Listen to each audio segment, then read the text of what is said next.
Hi everyone, it's Ashley here with 15 Hats, and today I'm going to be talking about how to RMA or fill out your return merchandise authorization with SeneGence International. So one of the great things about being with this company is that you have the ability to provide your customers with 100% satisfaction guarantee. But a lot of questions that I get from distributors are, how does that affect me? And the real question is, or the real answer is, it doesn't really. So what you have to do is you fill out this return merchandise authorization, send the products back into SeneGence, and they send you brand new ones, unopened of those products or comparable products if it was like a limited edition. And then you have those in your inventory to sell. So I'm going to show you how to fill out that paperwork so that way you can get your returns sent off to SeneGence and get your inventory back. Let's get started. Once you get logged into back office, you're going to come up to the bar and click business, then product returns RMA. From there, you'll scroll down and there will be a button that says continue, and you'll click that so we can get started and on our way.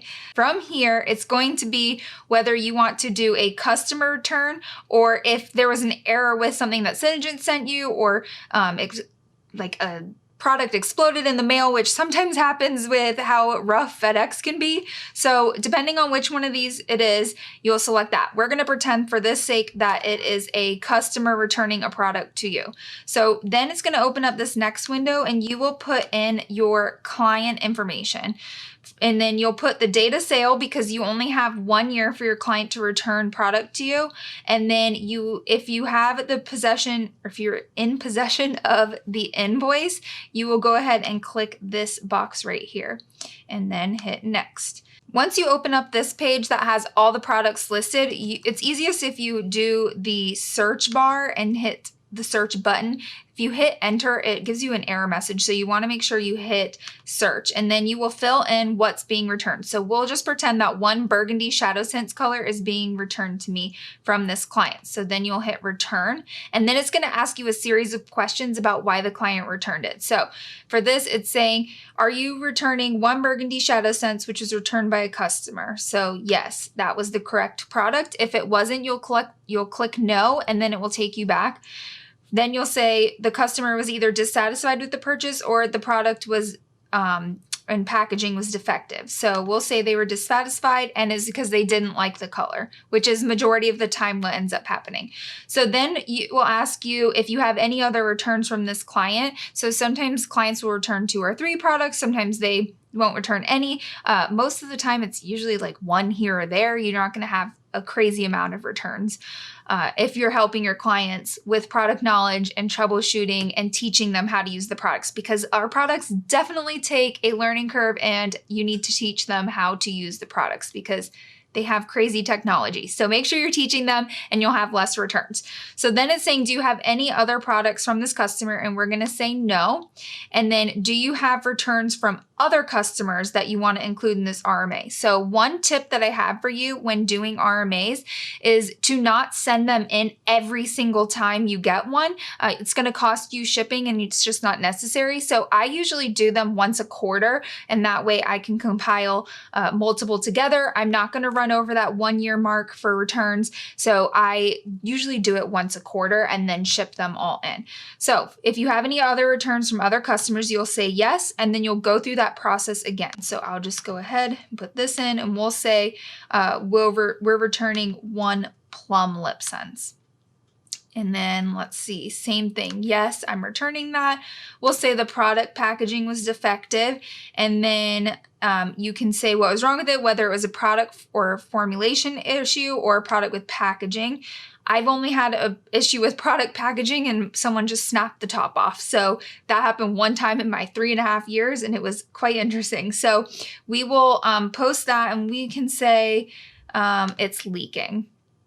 And then I have no other products from this customer. I have nothing else to RMA. And then it will ask if you have any items from SeneGence to return, whether that could be, like I said, something exploded or they sent you the wrong thing and they're having you send that back and they're sending something else. So whatever it may be. But in this case, we'll say, no, we don't have anything. So from here, it's going to show you a summary of everything that you are saying you have to return from this client. So it will have the description of the item, how many you're returning, the date of the return, what the client's name is, and then the client's information, and then the reasoning. So it says, does this accurately reflect the information you have entered? And you will likely be saying, yes, I verify the information that I've provided in this RMA is true and correct to the best of my knowledge, and I'm returning to SeneGence match this list exactly. So the other options are if you need to update it because you made an error, or if you need to return more and that you missed something. So you can click one of those. But in this case, we will say that we have everything. And it's going to bring you to this final page where now it's saying this is your RMA request. So you will want to print this page out because this is going to go in with your product return to SeneGence so they know what it is that you're returning and they can match it up in their system.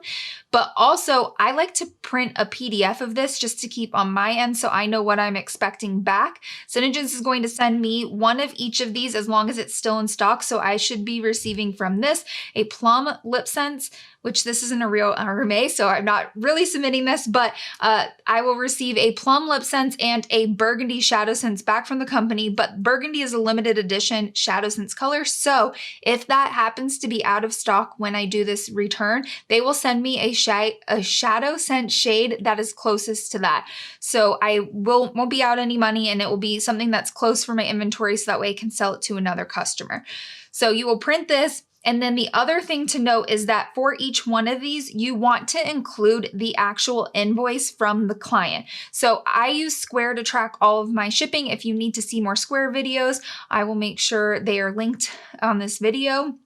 And I use Square, so that's where I would go, find that invoice from that particular client, and then print it out so that I can also include that in my return order. Otherwise, if you have any questions, let me know. So as you can see, returning your items to SeneGence is super easy. All you have to do is fill out that information, package it up, ship it off, and then once you place your next order with SeneGence, it will trigger that so that way they send you those replacement products. And hopefully this was helpful for your business. If you have any other questions, feel free to leave them in the comments below. And otherwise, make sure you're following me on my other social media platforms for tips and tricks, and I will see you in the next video.